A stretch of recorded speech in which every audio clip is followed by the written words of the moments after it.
Can you imagine a society where fear and belief were so powerful that people would take their own neighbors to the gallows, believing them to be the devil's accomplices? Salem, Massachusetts in 1692, town that outwardly was a symbol of faith and purity, but on the inside was shrouded in the darkness of fear and suspicion. It was a time when just a hint, a dream, or a reckless act was enough to prove someone was a witch. This is the story of religion, power, and collective madness, the Salem Witch Trials, a chapter that still exposes the dark depths of human nature today. Salem was a small but deeply divided village. Here, people were so religiously strict that even the slightest amusement was considered a sin. Church rules, social relationships, even the way they thought were subject to religion. People believed that the devil was present on earth, and that anyone who differed from their views was under his influence. This background sowed the seeds of the trials, which later became a stain on the conscience of the whole of America. The story begins with a few young girls, Abigail Williams, Betty Paris, and their companions. They claimed to have been bewitched. They would convulse, scream, cry, and faint. People assumed it was a demonic influence. No one thought that it might be the result of psychological pressure, illness, or fear. The girls' actions stirred up the entire village. The church priest called it a test of faith. The women began to accuse each other.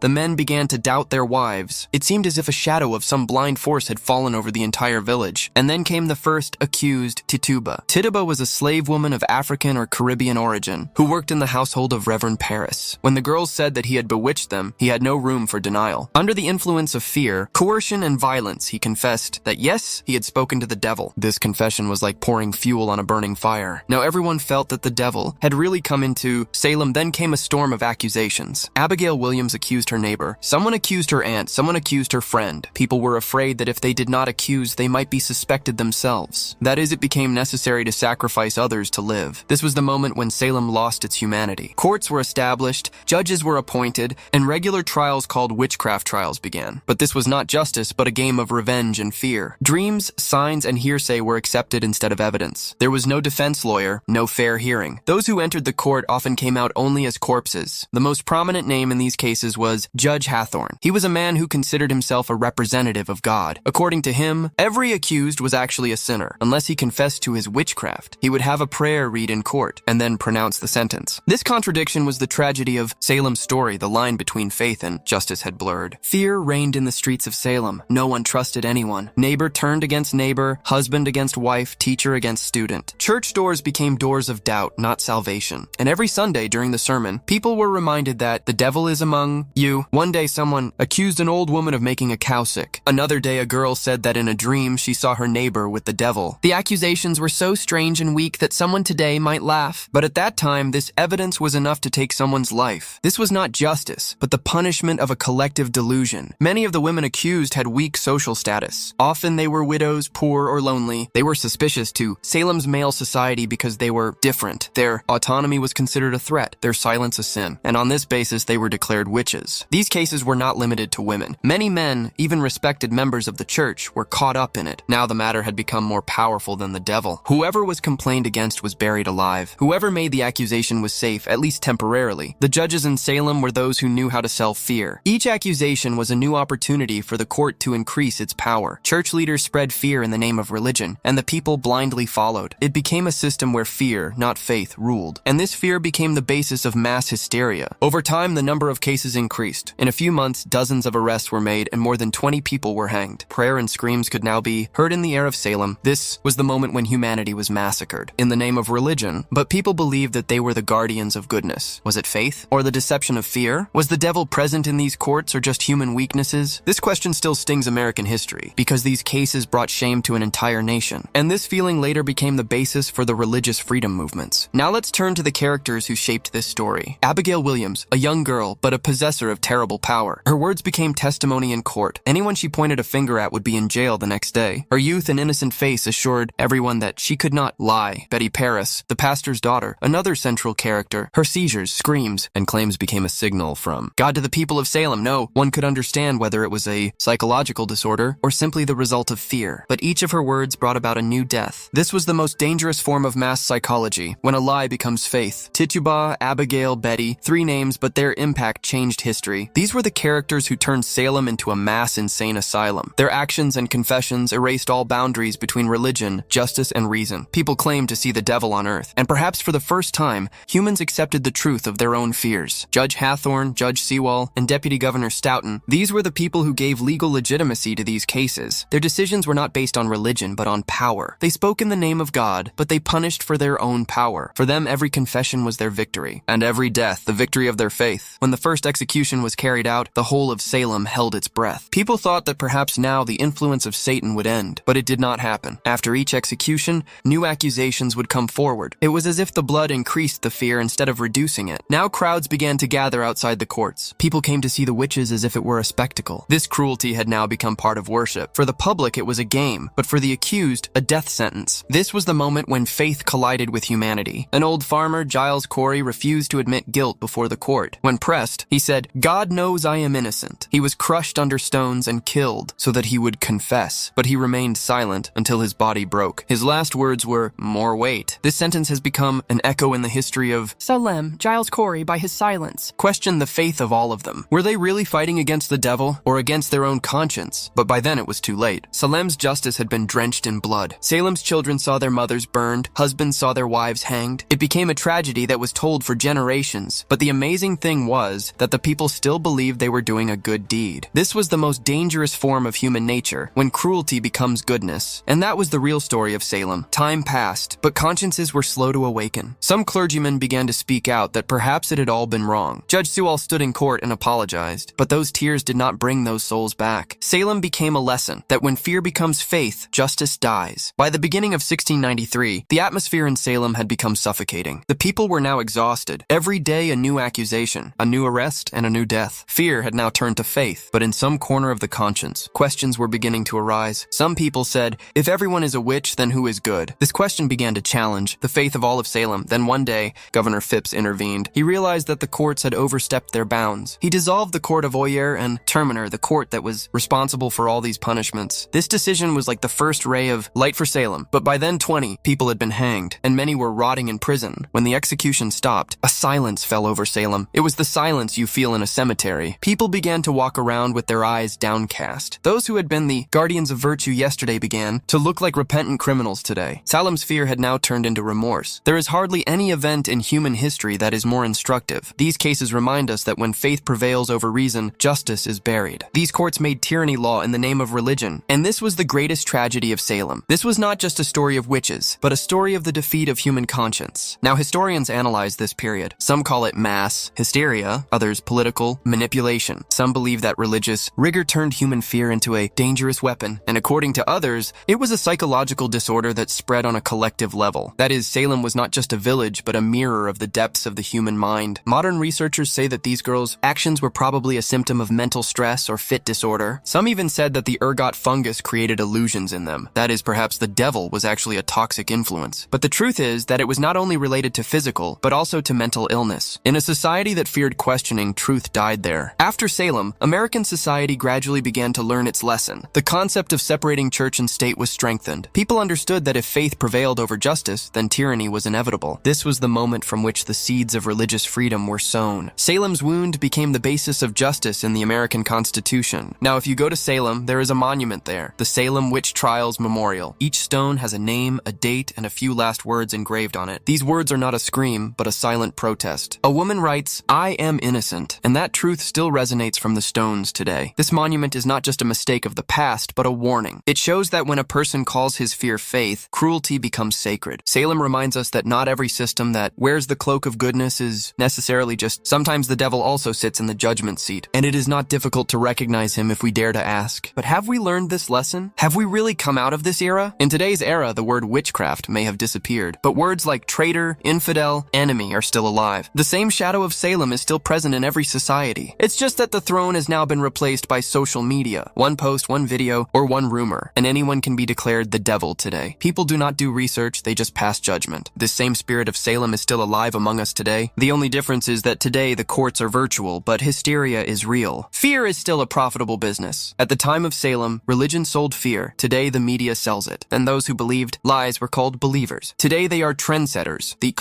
difference is only in language. not in nature. Man is still quick to accuse, not to understand. We still believe in the verdict of the crowd instead of our own reason. The women of Salem were innocent, but they were not believed. Even today, women are viewed with suspicion in society. The power structures have changed, but the thinking is the same. In every era, some witches are kept alive so that the business of fear can continue. This is the lesson of Salem, that there is always an excuse to keep oppression alive. Modern historians say that the Salem incident is actually a study of power psychology. It shows how fear is used as a weapon of control. When the people are afraid, the powerful are always safe. This principle is centuries old and still effective today. Only the forms changed, not the character. After the Salem trials, there were major changes in the laws of justice in America. Dreams, doubts, or unseen evidence are no longer admissible in court. This was the reform that laid the foundation for the modern judicial system. That is, oppression gave birth to truth. This is the bitter but true aspect of human history. Darkness gave birth to light, but at a high price. When we listen to the story of Salem, it does not seem like just the past. It is a mirror that shows people of every era that fear always wears a beautiful face. Sometimes in the name of faith, sometimes of patriotism, sometimes of honor. But in the end, its goal is the same: silence. And Salem teaches us that silence is the greatest crime. When a society stops asking questions, it becomes Salem. When justice becomes subordinate to belief, executions begin. This story is not about history, but about human weakness. There is a little Salem hidden inside each of us, who may one day wake up and point a finger at others. The Salem Witch Trials teach us that when humans fail to understand their fears, that fear destroys them. This event is not limited to religion or America, but is a mirror of humanity. Where power and fear meet, truth dies. And when truth dies, justice becomes a dream. This is the real story of Salem, a dream that could never be fulfilled. Now, whenever you hear the word witch trials, remember this is not just a historical event, but a tragedy of the human mind. This story reminds us that only justice, knowledge, and the power of questioning can free us from fear. Otherwise, the devil never comes out, he lives inside us. And when we are afraid, he smiles. So friends, this was the dark story of Salem, the battle of fear, faith, and justice. A question for you: have we really come out of Salem today? Or have the names of the witches just changed? Tell us in the comments, when do you think humanity will learn that there is no greater devil than fear?